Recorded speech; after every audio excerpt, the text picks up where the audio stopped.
So, guten Tag, meine sehr geehrte Damen und Herren. Leider habe ich Deutsch seit langem nicht mehr gesprochen, so ich muss dann auf Englisch reden. Aber ich kann, ich glaube, alle anderen Sachen verstehen. So, ich muss mich entschuldigen. It's an honor to be here at the 9th Corporate Governance Conference. I was here 4 years ago, just after we revised our principles in 2004. And that was a very good time. I think the Deutsche Mannschaft will go much further this time than it did the last time I was here, 4 years ago. Now, in those 4 years, a huge amount has changed in the world, but more of that later. The first thing I wish to say is that these are personal opinions and by no means reflect the views of the OECD or its member countries. Now, it's often said that generals spend all their time preparing to fight the last war and unprepared for the approaching one. And I think this could be the case in corporate governance. So the important thing about meetings such as this one is that we can look ahead and see what issues are coming our way. And that's what I wish to do today.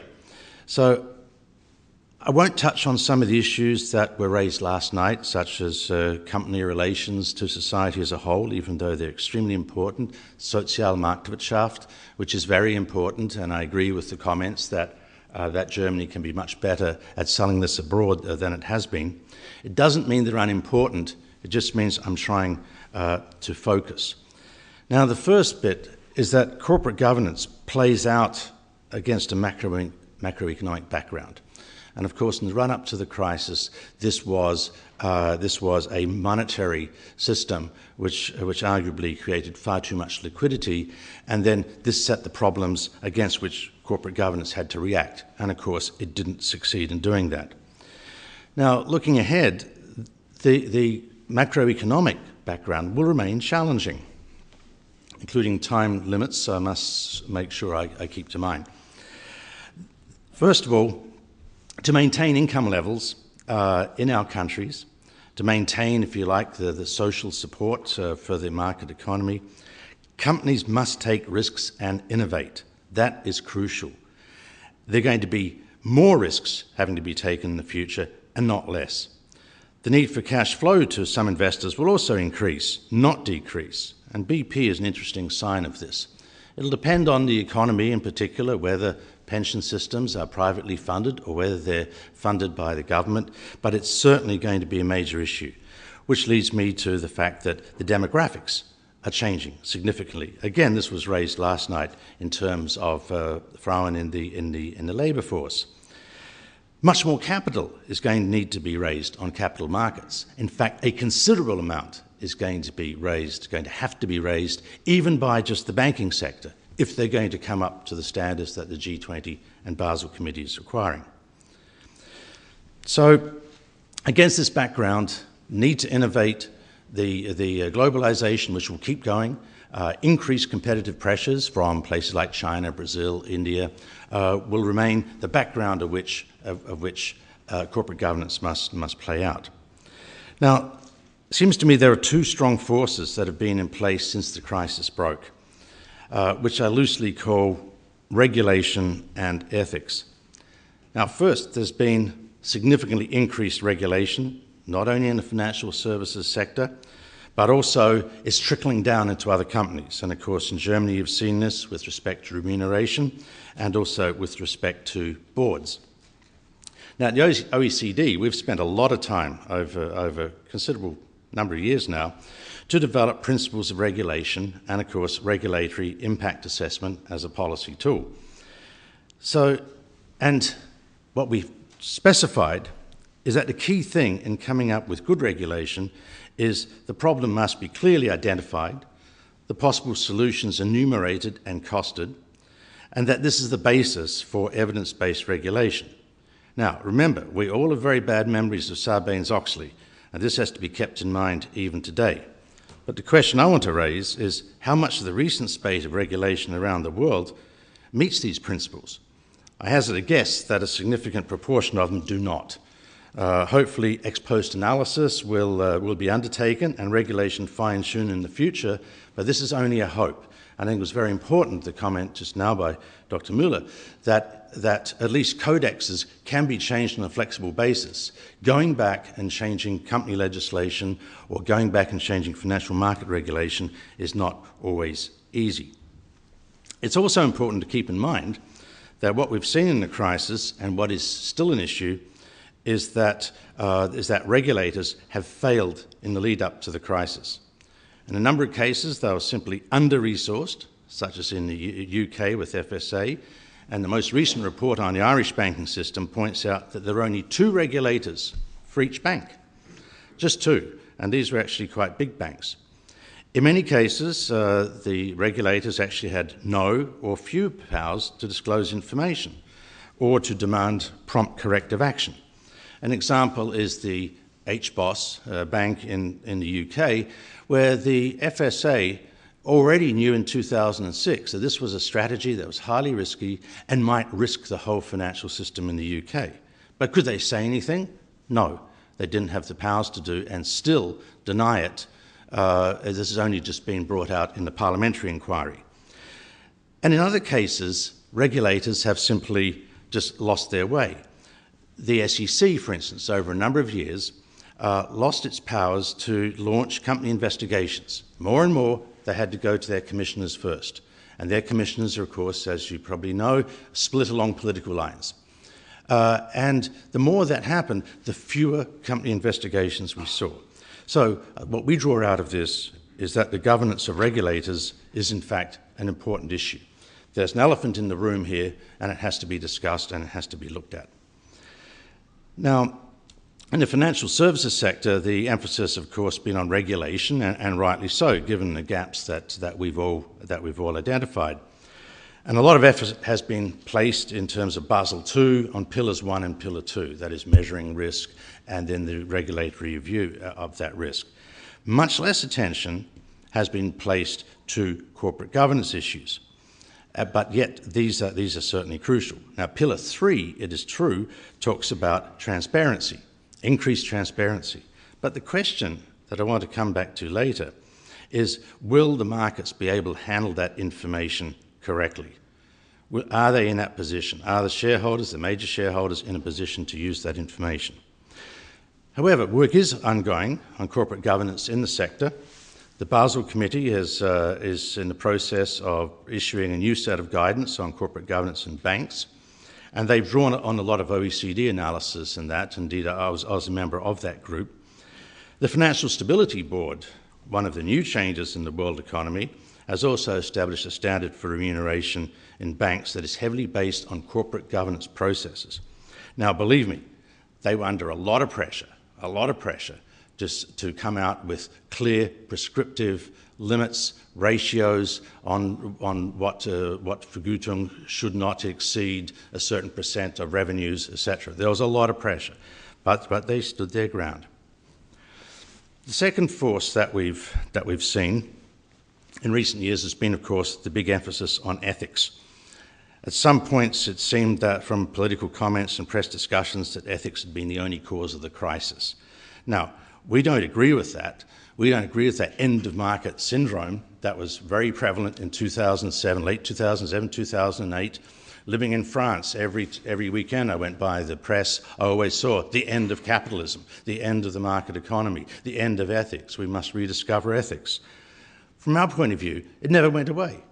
Ethics has always been crucial in business.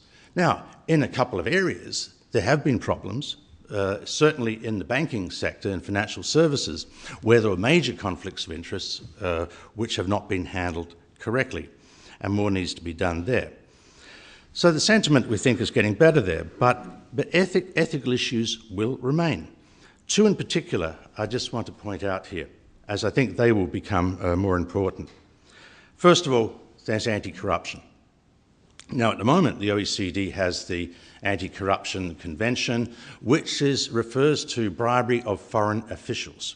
So it's very limited, and all OECD countries have had to implement that, had to implement the laws that are associated with that.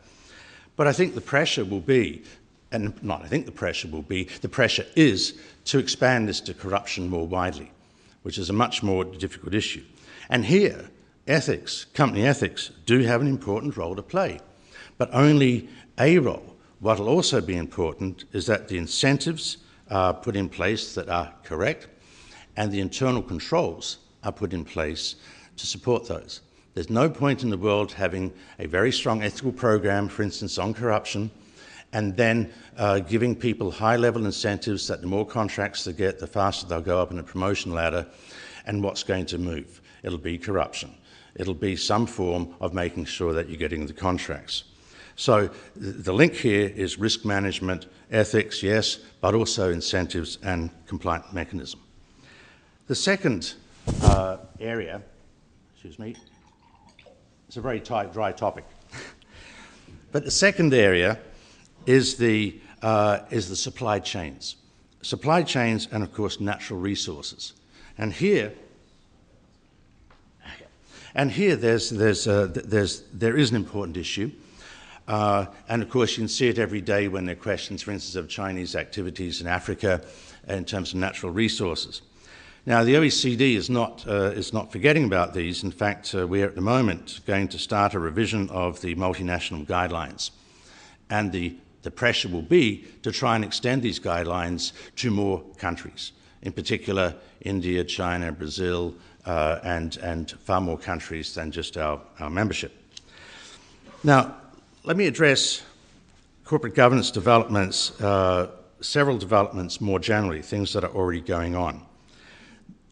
The landscape is already moving in front of our eyes in two areas, risk management and board composition. Changes are already underway. Now, with respect to risk management, the disaster in the Gulf of Mexico will only, I think, help to pressure companies more to think about enterprise-wide risk management. It is arguably the case that SOX 404 put the attention too much of boards on internal controls for financial statements, and that risk management became less and less emphasized. Now, it's interesting here that in a survey done by the Conference Board in the United States, they asked, where do you get most of your risk information from to board members? And they said, from the CFO, from the Chief Financial Officer, not the operations officer, not another sort of risk management arm, but finances. So they still saw it in a very limited way. Now, the risk side, the technical side of risk management has been emphasized. Things like key performance indicators, how many times in a chemical company, how many times valves fail, how many times you get bursting pipes and all that. And a lot of emphasis has been given to this. In the banking sector, it's value at risk and other measures of risk. What has been given less attention and does concern us is the so-called soft side. It doesn't matter if you're doing all your key performance indicators about operational risk, unless it gets to the board in a way that makes sense, that is related to the company's strategy and risk appetite, it won't change anything. And that, I think, is the real lesson that came out of the crisis, but has been seen in a lot of other companies, non-financial companies, over the years. The other point we must keep in mind, it's all very well for code writers and standard setters like ourselves to talk about risk appetite, but it is incredibly hard for companies to actually do it. And here companies vary very much. Some are really quite clear about what they mean by it. Others, it's a very, very fuzzy concept. Now, here I think good corporate standards are evolving, and these will be very important to follow. Now, the other area I mentioned is boards. Now, they are already changing. We're already seeing a lot of changes in boards. We're already seeing that real independence starting to be emphasized more, because remember, a lot of the boards have been very friendly.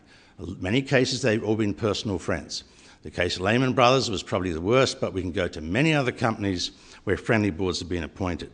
So there's more emphasis on independence and objectivity. But as has already been pointed out here today, competence, knowledge is equally as important. And of course, this also raises the question of board diversity, which I think you're starting to see. Again, with BP, you can see one of the big problems they're facing is that with 30% of their operations in the US, they haven't had a US face in front of the television screens.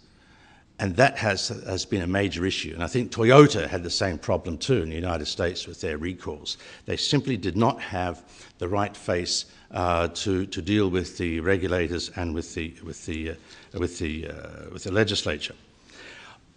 Ongoing board training and board assessments, they're coming in more and more. You see it by the professionals always arguing that they're now doing more and more 360-degree examinations of boards. Now let me just go to some of the other issues quickly that are coming up.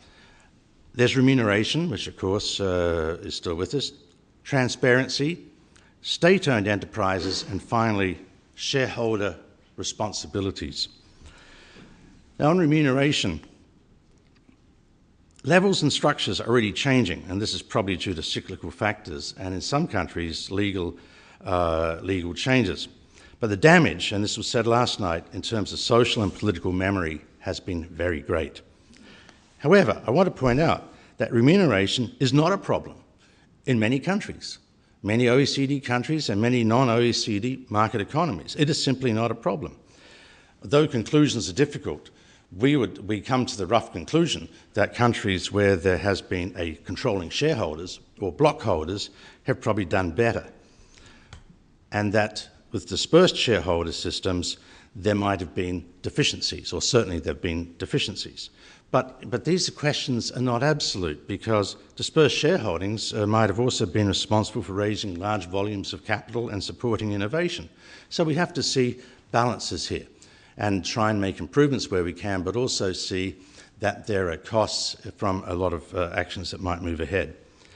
But the big issue, it seems, is that it's easy to say pay should be related to performance. But what performance do you mean? Just what do you mean? The automatic response has been to say, okay, what we can do is just issue shares to executives.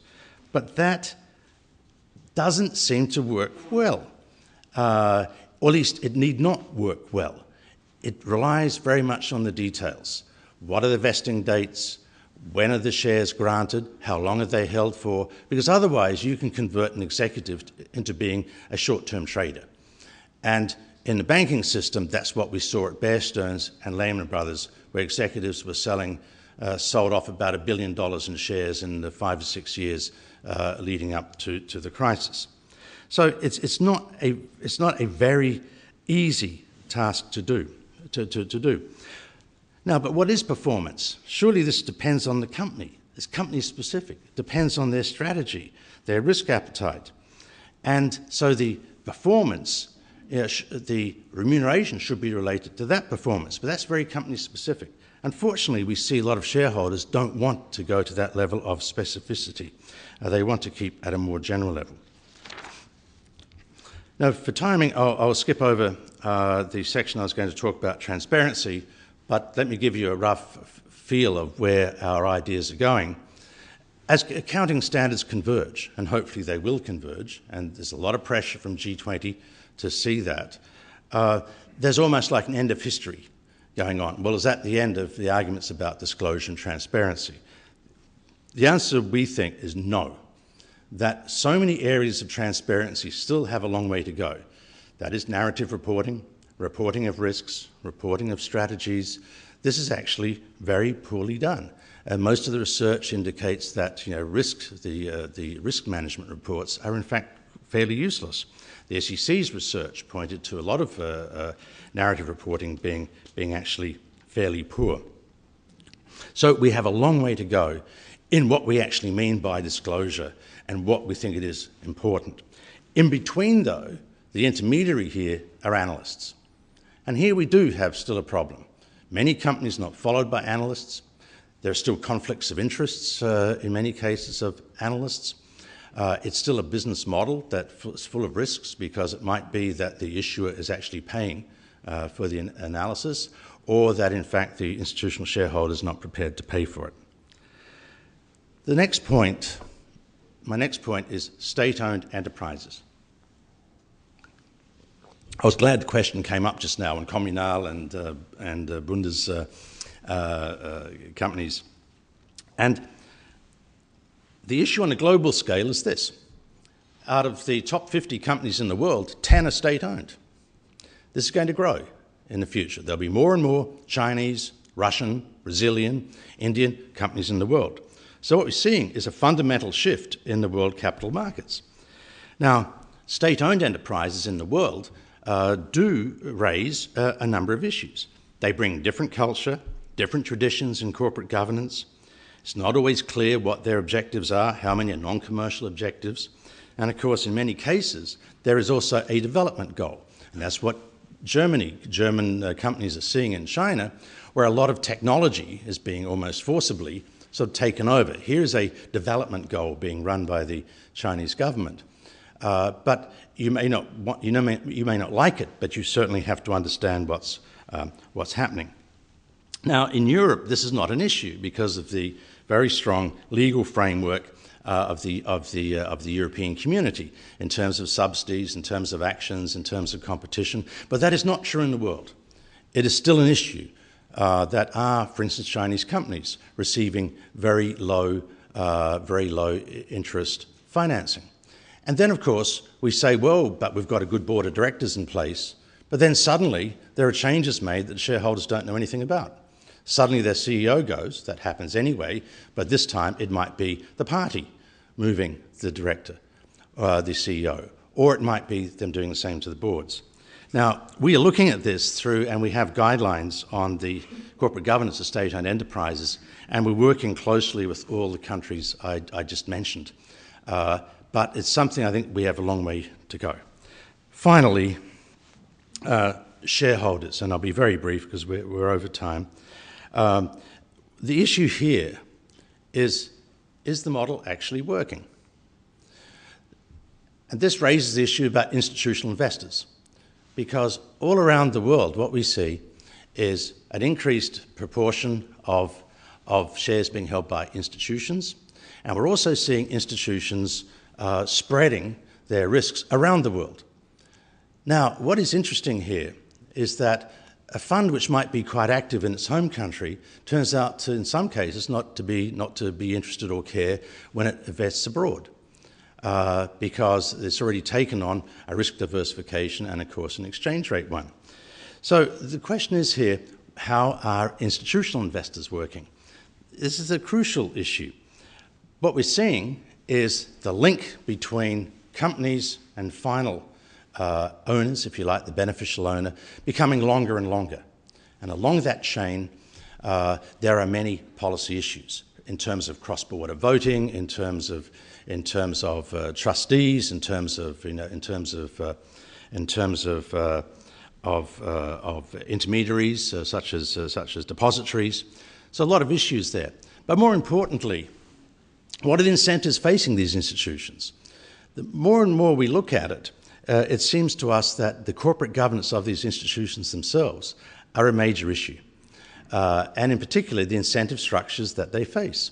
In many cases, these incentive structures are very poor. They're very short-term, so the short-termism might really be built into the way these institutions are working. Now, in some cases, this is actually a result of policy.